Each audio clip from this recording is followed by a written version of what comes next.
Have you ever met anyone who's both an orthopedic surgeon and a chiropractor?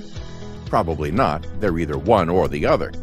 It's the same in the financial services industry. Advisors typically specialize in either the stock market or the bond market, but seldom both. Most financial advisors today got into the business in the 80s and 90s, during the best stock market in U.S. history. So their so-called expertise has become the stock market, not the bond market. Frankly, when they do fixed income, it's merely an afterthought, and they use bond mutual funds. So they've already failed the first test of a true fixed income specialist by putting their clients' money into bond mutual funds instead of individual bonds. The problem is that most clients don't realize that bond mutual funds have risks and tax implications that can be reduced by simply investing in a diversified portfolio of individual bonds and other fixed income securities. At Sound Income Strategies, we don't take shortcuts. Our team possesses the specialized training and expertise to avoid costly mistakes and effectively create customized portfolios of actively managed individual fixed income securities on behalf of our clients seeking to enjoy retirement. When you buy an individual bond, you have a contract with a borrower. Naturally, that contract is only as good as the creditworthiness of the borrower. It states you will get a fixed rate of interest for the life of the bond. And when the bond matures, you have a guarantee that the borrower will repay your principal at maturity. It's a contract. But when you buy a bond mutual fund, neither such guarantee exists. If advisors are smart enough to invest in individual bonds instead of bond funds, the next question is, do they look beyond the Moody's and Standard & Poor's rating of the bond? We learned during the financial crisis from 2007 to 2009 that all those AAA-rated mortgage bonds that were about to default had ratings attached to them from these same ratings agencies that were far too generous.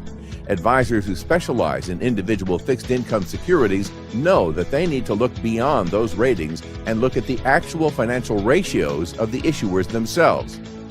Let's say an advisor passes those first two tests.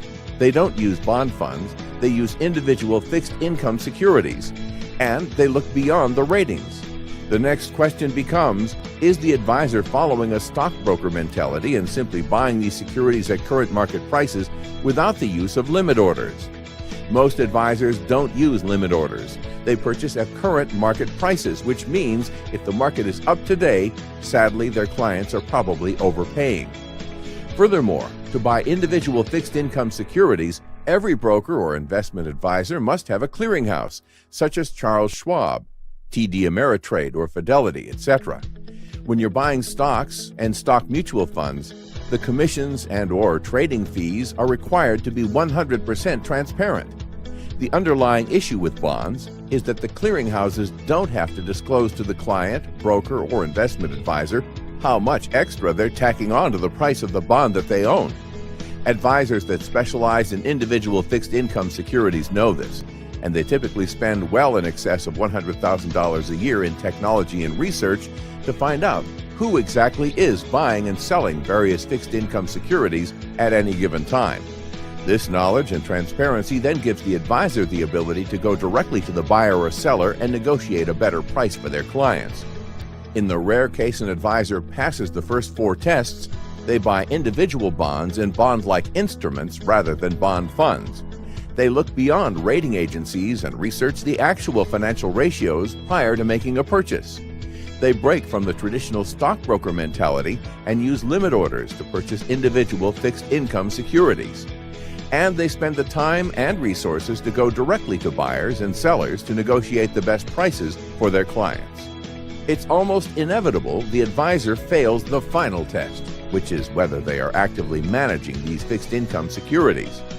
The few advisors who do buy individual bonds and bond-like instruments typically make the mistake of taking a buy and hold approach. Between the years of 1981 through 2014, interest rates were generally decreasing, which meant bonds had a tailwind that pushed their prices up, so buy and hold worked fine. But in 2015, this downward trend seemed to have reversed for the first time in 33 years. Those tailwinds officially turned into headwinds, and the best way to manage fixed income securities in a rising interest rate environment is to constantly be in the highest yielding fixed income security in any given class. If you have a 10-year BBB rated bond that's non-callable, then you want to be in the highest yielding such bond that you can find. To do this, you need to be proactive in how you manage the bonds. Fixed income specialists know this, and they proactively swap these bonds to get higher yields. Now, they might be swapping these bonds to get a higher current yield today, or they might be swapping these bonds to get a higher yield in the future by getting a better purchase price today, so that if it's held to maturity, the client should earn more. Or they could be swapping these bonds defensively to get a more secure bond with a higher rating or a shorter-term bond.